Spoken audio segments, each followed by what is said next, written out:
अगर मैं आपसे कहूं कि एक इंसान ने 76 साल तक न खाना खाया न पानी पिया और फिर भी जिंदा रहा, तो क्या आप यकीन करेंगे?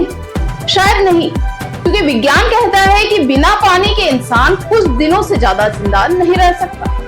लेकिन भारत की धरती पर एक ऐसे संत हुए जिनके बारे में दावा किया गया कि उन्होंने करीब 76 वर्षों तक ना तो अन्न का एक दाना खाया और ना ही पानी की एक बूंद पी। इतना ही नहीं, जब उनके इस दावे को परखने के लिए देश के वैज्ञानिक, डॉक्टर और यहाँ तक कि भारत की रक्षा अनुसंधान संस्था भी मैदान में उतरी, तब जो नतीजे सामने आए उन्होंने पूरी दुनिया को हैरान कर दिया।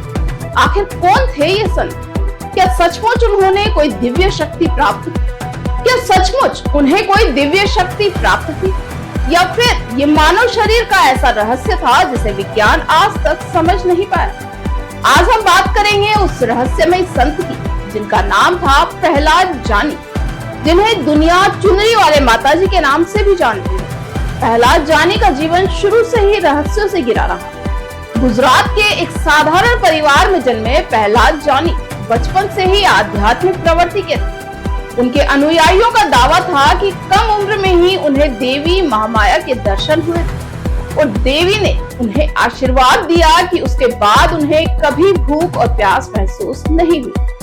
कहा जाता है कि उनके तालू से एक विशेष प्रकार का दिव्य रस निकलता था जो उनके शरीर को ऊर्जा प्रदान करता था। यही वजह थी कि वे बिना भोजन और पानी के भी सामान्य जीवन जीते रहे। सुनने में ये किसी पौराणिक कथा जैसा लगता है, लेकिन यही दावा उन्हें पूरी दुनिया में चर्चा का विषय बना गया। शुरुआत में लोगों ने इसे अंधविश्वास माना। वैज्ञानिकों ने कहा कि ये संभव ही नहीं है, लेकिन जैसे जैसे उनकी प्रसिद्धि बढ़ती गई, वैसे वैसे जिज्ञासा भी बढ़ती गई। आखिर कोई व्यक्ति बिना खाए पिए इतने वर्षों तक कैसे जीवित रह सकता है? इसी सवाल का जवाब खोजने के लिए साल 2010 में DRDO यानी रक्षा अनुसंधान एवं विकास संगठन से जुड़े वैज्ञानिकों और डॉक्टरों की एक विशेष टीम ने प्रहलाद जानी का अध्ययन शुरू किया। उन्हें एक विशेष निगरानी कक्ष में रखा गया, जहां 24 घंटे कैमरों से निगरानी की गई। कैमरे में कोई ऐसी व्यवस्था नहीं थी जिससे उन्हें गुप्त रूप से भोजन या पानी मिल सके। डॉक्टरों ने उनके ब्लड टेस्ट, अल्ट्रासाउंड, एक्सरे और कई अन्य मेडिकल परीक्षण किए। 15 दिनों तक चले इस अध्ययन के दौरान वैज्ञानिकों के सामने सबसे बड़ा सवाल यही था कि आखिर शरीर को ऊर्जा मिल कहां से रही। रिपोर्ट के अनुसार इस अवधि में प्रहलाद जानी ने न भोजन किया न पानी पिया। इसके बावजूद उनकी सेहत सामान्य बनी रही।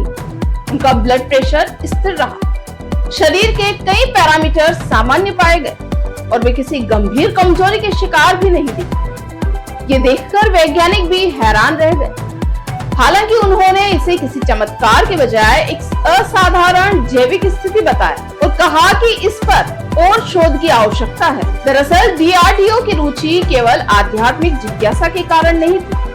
सेना लंबे समय से ऐसे शोध करती रही है कि कठिन परिस्थितियों में सैनिक कम संसाधनों में कैसे लंबे समय तक जीवित रह सकते हैं। रेगिस्तान की भीषण गर्मी हो, हिमालय की बर्फीली चोटियां हो या युद्ध के हालात, सैनिकों को कई बार भोजन और पानी की सीमित उपलब्धता में काम करना पड़ता है।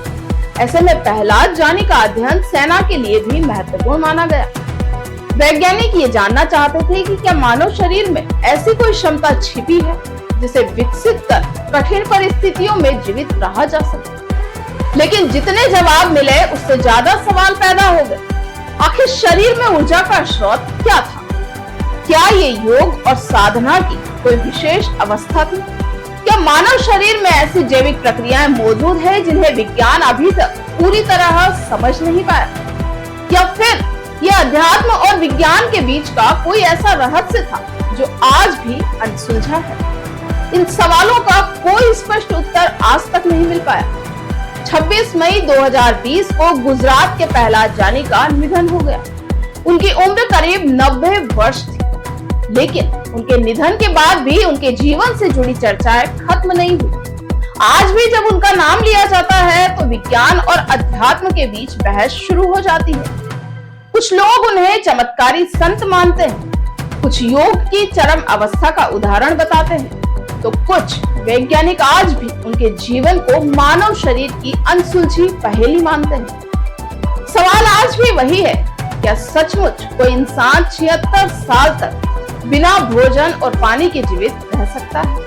क्या विज्ञान के पास हर सवाल का जवाब है, या फिर इस ब्रह्मांड में अभी भी ऐसे रहस्य मौजूद है जो हमारी समझ से कहीं आगे है?